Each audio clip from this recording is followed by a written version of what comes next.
Na década de 90, um crime bem violento aconteceu e deixou todo mundo impressionado por conta do seu desfecho nada comum. O caso que ficou bastante conhecido é sobre uma mulher que ela foi sequestrada, abusada, esfaqueada muitas vezes, sendo que algumas vezes foram no pescoço que quase fizeram ela perder o pescoço, literalmente. Olha só, né? Esse vídeo começamos bem já nesse vídeo, né? O YouTube adora. Bom, apesar de tudo, né? O final dessa história é surpreendente porque ela sobreviveu. O que faz muita gente acreditar que esse caso foi, sim, um verdadeiro milagre. Nesse vídeo a gente vai conhecer o caso da Alison Botha, a menina que sobreviveu com a cabeça pendurada. Olha só, hein? Que loucura, hein, cara? Eu sou o Marcelo Miros, fica comigo, depois da vinheta eu te conto.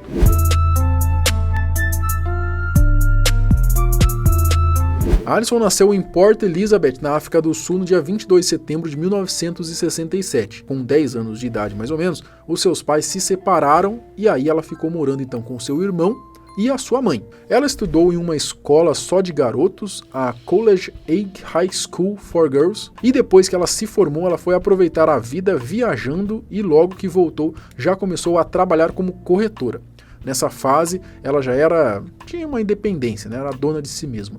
Tinha ali um apartamento, ganhava o próprio dinheiro, tudo do jeito que a maioria das pessoas desejam. Mas ela não sabia que um dia ia acabar passando por algo muito louco na sua vida, né? Que quase perderia a sua vida.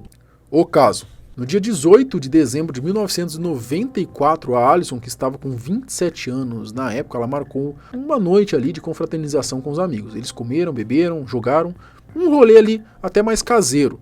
Depois de um tempo, uma de suas amigas disse que iria embora porque estava cansada e já estava ficando tarde, né? Então a Alison acabou oferecendo ali uma carona para levá-la embora. A Alison levou a amiga e voltou para casa, até então tudo normal, né? O problema foi que quando ela chegou no seu apartamento, não tinha vaga perto da sua casa, então ela teve que dar uma procurada ali em algum lugar, mesmo que fosse um pouquinho mais longe. Então, nesse momento, ela acabou encontrando uma vaga e estacionou o carro, mas quando ela se virou para poder pegar as coisas no banco do passageiro, um cara abriu a porta, já colocou uma faca no seu pescoço e disse que a mataria se ela se mexesse. Put a knife to my throat and just said to me, move over, I'll kill you.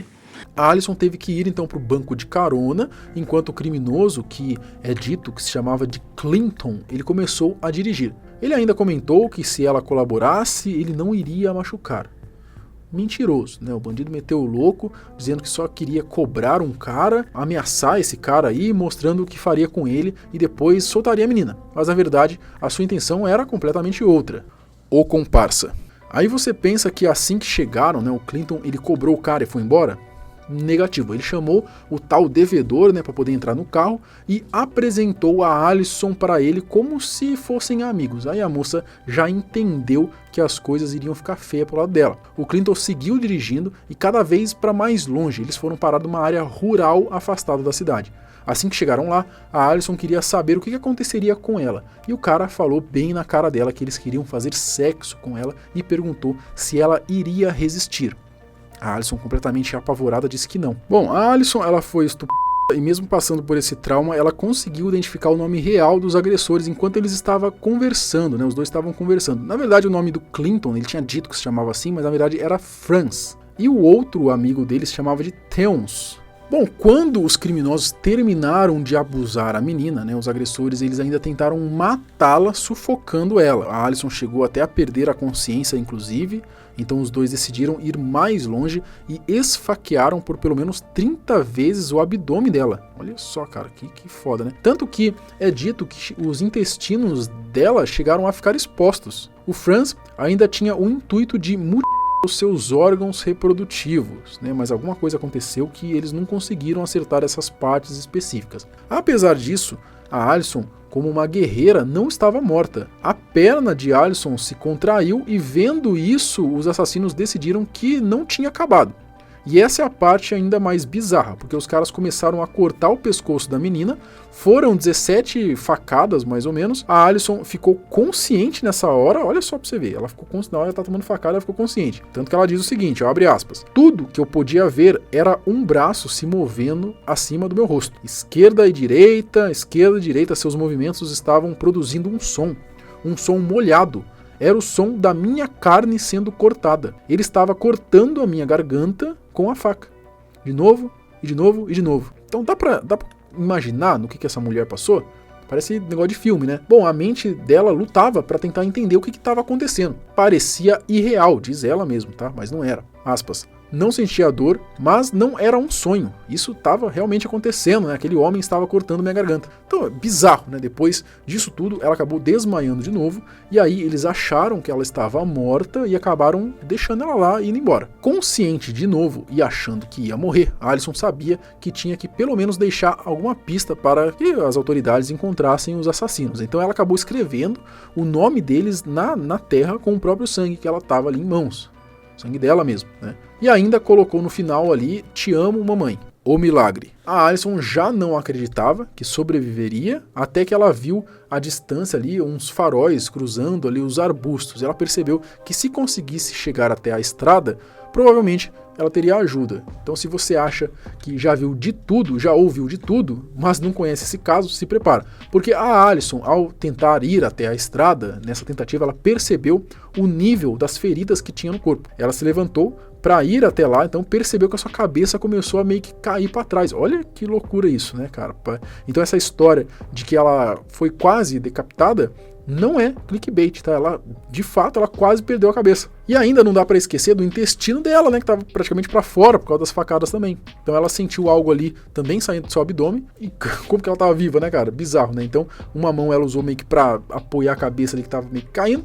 E a outra mão ela usou para poder segurar os seus órgãos que estavam para fora também. Ela chegou então na estrada e ela acabou desabando ali para tentar chamar a atenção de alguém que passasse pela estrada e conseguiu o resgate. Não demorou muito quando Tian Eilert, um cara que estava passando pelo local, né, ele era estudante de veterinária, ele estava visitando ali Port Elizabeth e ele viu a Allison caída e parou para ajudar. Ele já entendia um pouquinho, né, de primeiros socorros ali, porque ele estava se formando em veterinária, então ele colocou ali a tireoide da Allison de volta no lugar ali, né, de volta no corpo.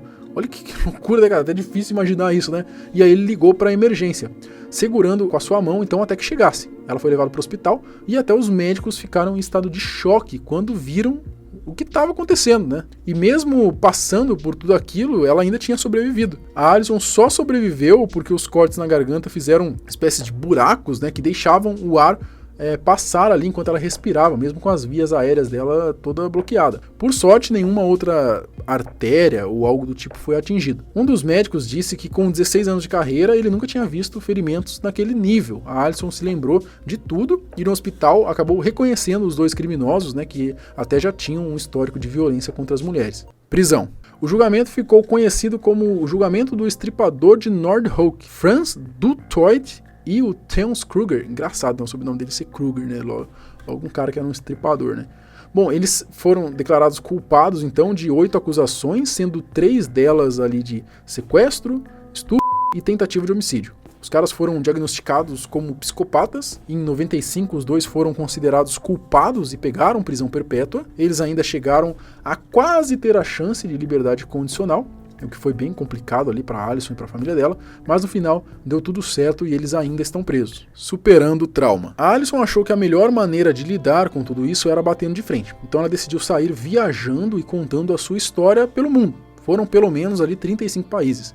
A moça ainda foi uma das primeiras mulheres africanas a falar publicamente sobre estupro, e ela continua fazendo isso até hoje, né, e é considerada uma das palestrantes motivacionais mais inspiradoras do mundo. Em 2020, ela ainda se tornou provedora da assistência médica sem fins lucrativos, chamada de Harvey Pacific Health, fazendo parte do conselho executivo. Filme e livro. A Allison escreveu 2 livros, um em 98, contando sobre a sua história de sobrevivência, né, que foi traduzido para 7 idiomas e se tornou um best-seller, com mais de 90 mil cópias vendidas, e outro em 2002, chamado de For the Talk Times. No ano de 2016, foi lançado o filme da Allison também, que conta a sua história. Bom, em 95, a Allison ganhou o prêmio Rotariano Paul Harris, por Coragem Além da Norma, o prêmio da revista feminina de Mulher de Coragem, e uma homenagem como a cidadã do ano em Port Elizabeth. A Allison ainda tem o nascimento dos filhos que nasceram em 2003 e 2006 como parte do milagre que aconteceu com ela, já que os caras queriam acertar a parte reprodutiva dela, né, e não conseguiram. E ela ainda diz que aos poucos, e conforme foram crescendo, ela contou aos filhos o que tinha acontecido com ela, né? E a curiosidade veio por causa da cicatriz que ela tem no pescoço. Mas e aí, você conhecia esse caso da Alison? Você acredita que foi um milagre, cara, ela sobreviver? Eu acredito que é até difícil você entender essa história, né? É difícil você, de fato, acreditar nessa história, porque parece muito bait, né? Uma parada desse jeito, mas não. Pelo menos é o que é constatado ali, o que é dito pela própria ali nas redes de TV ali que ela vai dar entrevista. Bom, comenta aqui embaixo se você gostou, se alguma outra sugestão de vídeo, né, nesse tipo, tá? Me segue no Instagram também, @marcelomilos, deixa o seu like aqui, se inscreve no canal se não tiver inscrito, a gente se vê no próximo. Falou!